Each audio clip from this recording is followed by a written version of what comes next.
can't do that. Y'all cannot force me. Y'all can't sentence me like this. This is illegal. The courts lack jurisdiction over the subject matter.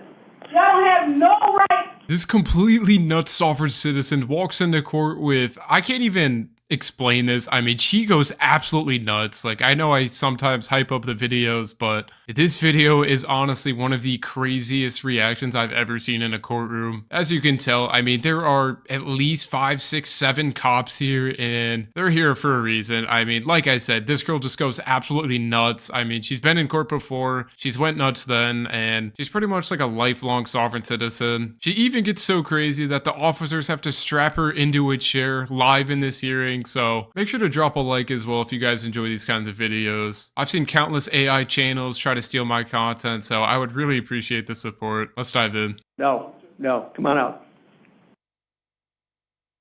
This is the date and time set for sentencing. The record show the presence of the defendant. Our advisory counsel is here. And Mr. Wagner, are you appearing before the state? Yes. This is the date and time set for sentencing. Good. Excuse me, how you doing? No, I'm talking now. Okay. Listen to me. Is your true name and your complete name Shayna Marie Blackshire? The court lack jurisdiction over the subject matter. What is your date of birth? The court lack jurisdiction over the subject matter. The court will accept the court, based upon a verdict by the guilty in this case. The court lack jurisdiction over personal addiction. As a result of a jury trial, the court finds the defendant is guilty in CR 22209. Count 1, unlawful flight from a law enforcement vehicle, a Class 5 felony. This is in violation of ARS 28624C, Y'all cannot force me to get sentenced. Yes, I can.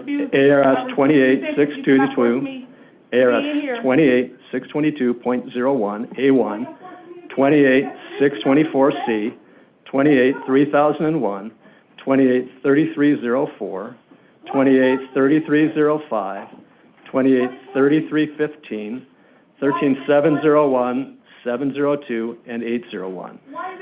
The date of the offense was on or about February 5th, 2022. The offense is non-dangerous, and I'm finding it non-repetitive for reasons I'll state on the record. Count three, that she is guilty of count 3, criminal damage, a Class 1 misdemeanor. It's in violation of ARS 131602A1, 131601, 13707, 13802. My brain immediately goes to the phrase, if you can't do the time, don't do the crime here. Saying that you can't force me in the courtroom after you did a horrible act, it just doesn't make sense to me. I feel like this has got to be like a parenting issue of some sort, like just the complete lack of self-awareness and just taking accountability. It's almost like that's just a foreign word to these kinds of people, especially sovereign citizens like this. And she's obviously not the brightest sovereign citizen. I mean, she's only said one talking point of the usual mumbo jumbo sovereign citizen script, so she's not very well versed in that sovereign citizen space like the other ones that we usually see on our channel. But yeah, let me know if you guys think this is some sort of result of lack of parenting with these kinds of people, because these kinds of people honestly just scream so childish to me. Mr. Wagner, do you want to be heard on behalf of the state? I do, Your Honor. And if the victims wish to be heard, we have victims here in the courtroom. A victim, I think. I'm not sure. No, Your Honor. She's outlasted the victims. She's outlasted the victim. Do you wish to be heard? The victims have had to return back to their homes in Oregon, and they're not here, which is a detriment to them. They had as much a right to be here as she did for sentencing, but she is her own attorney, and she's drugged us out long enough that the victims aren't here to give a statement today. Right, so y'all can't do that. Y'all cannot force me. Y'all can't sentence me like this. Ms. Blackshire, I believe that these are repetitive and that she should be subject to the Category 2 repetitive offender statutes. She committed these crimes. She was taken into custody for the first crimes, the 208, Your Honor. She was taken into custody for 208. She made bond and was released on bond. And then she committed these separate offenses while on felony pretrial release. I just want to make clear, to save your words, I do intend to impose the enhancement of 2 years for the crimes being committed while on release. So I just wanted to... All right, thank So if there you, was Your any Honor. confusion about that, I wanted to straighten it out. I apologize for interrupting you, but I thought it was something to clarify up front. This is illegal. Saying this is illegal is probably what you should have been telling yourself before you committed 4 other offenses while out on bond. This lady has got to have a mental illness or something. Like, there's just no way. Not only did she commit these crimes separately from the other crimes, Take my life away from me. these crimes significantly, especially the burglary, I believe substantially affected the victim. The victim, the owner of the property at Morningstar Ranch. Yes, she was burglarized before. No real property was taken from there. As you heard, you sat through both trials. But in this case, in this burglary here, count... Let me out of here. I don't have to proceed with this. Move. I don't have to. Count 4, Your Honor. Let me out now. The defendant confronted the victim at her home and has substantially affected the way the victim feels about her safety and security at the home, which I think is very important, Your Honor, to acknowledge Hold on, that. I'm sorry. I'm getting... Are you going to allow this? What's that? Are you going to allow No, I'm this? talking to you. Why are you taking her up?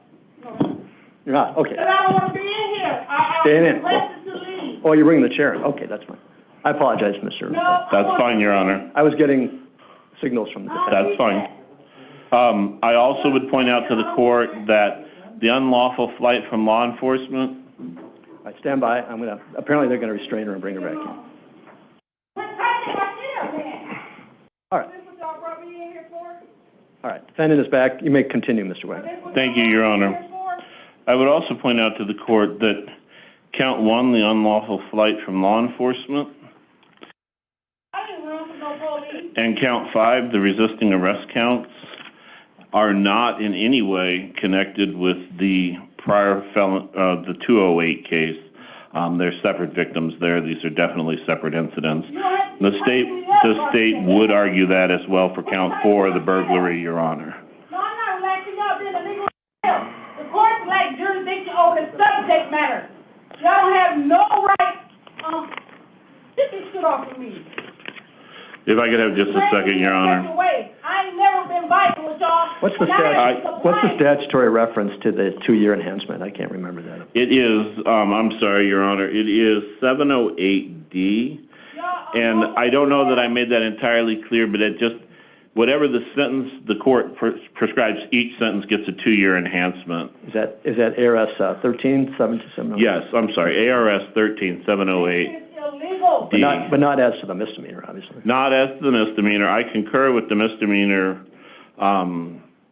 assessment that probation had, that it's just time served in the county jail, that she's already fulfilled more than the requirement for that. I think that these charges probably would be warranted to run concurrent with each other, but I do feel that they should run consecutive to the defendant's prior case. She caused more harm and more emotional stress to the victim, the owner of the property, and then we have separate victims as to the resisting arrest charge and the fleeing from law enforcement charge, Your Honor. Very well. Thank you very much. All right, the court imposes a sentence as follows. As to count 1, unlawful flight, a Class 5 felony, the court, as I said, finds the offense to be non-repetitive, non-dangerous. The court imposes the presumptive term of 1.5 years in the Arizona Department of Corrections. The court imposes an additional 2 years sentencing enhancement because this offense was committed while the defendant was on pretrial release, and that's pursuant to ARS 13708D. So the total sentence as to count 1, Class 5 felony, is 3.5 years. As to count 2, this is the misdemeanor criminal damage. The court imposes a sentence of time served. As to count 4, again, the court finds this to be non-dangerous and non-repetitive. This is burglary in the 2nd degree, Class 3 felony. The court imposes the presumptive term of 3.5 years. The court also imposes the sentencing enhancement pursuant to 13708D of 2 years. So the total offense level, the total sentence for count 4 is 5.5 years.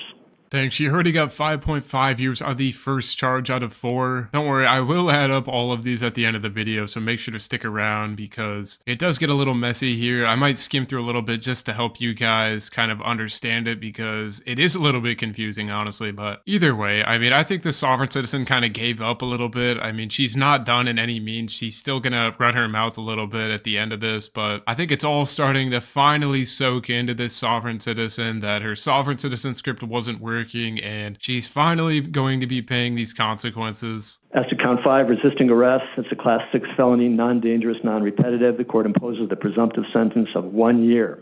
The court further imposes the sentencing enhancement as required by law under ARS 13708D for 2 years for a total of 3 years as to count 5. The court further designates that the sentence imposed on counts 1 and 5 are to run concurrent with each other. That is the unlawful flight and the resisting arrest. The sentences in counts 1 and 5 are to run concurrent with each other. The sentence imposed on counts 1 and 5 are to run consecutive to the sentence imposed on count 4, which was 5.5 years as to burglary in the second degree. So the sentence imposed on counts 1 and 5 is to run consecutive to count 4. The sentence imposed on count 4 in this case, which is burglary in the second degree of 5.5 years, is to run consecutive to the sentence that was imposed in case number CR 22208. That's because this defendant was released in the prior case, 22208, when it was a justice court case. She was released when she posted bond on July 7th, 2021. She failed to appear and a warrant was issued for her arrest on October 20th, 2021. The events in this particular case are alleged to have occurred, I believe, on February 5th, 2022. So the events that happened at the Morningstar Ranch that were the subject of 22208 are alleged to have occurred on the dates. Those were alleged to have occurred back on June 12th, 2021. So the prior case, the burglary, alleged to have occurred on June 12, 2021. The fraudulent schemes in 22208 was alleged to have occurred on or about July 6th. She was found guilty of that by the jury. So she was charged with that case, released, went out and committed basically new offenses relating to the same properties. For those reasons, the court runs the sentence on count 4 consecutive to the sentence imposed in case number CR 22208. You're excused. You're remanded to the custody of the sheriff to be delivered to the Arizona Department of Corrections to fulfill a sentence. What? Hold on a second. What?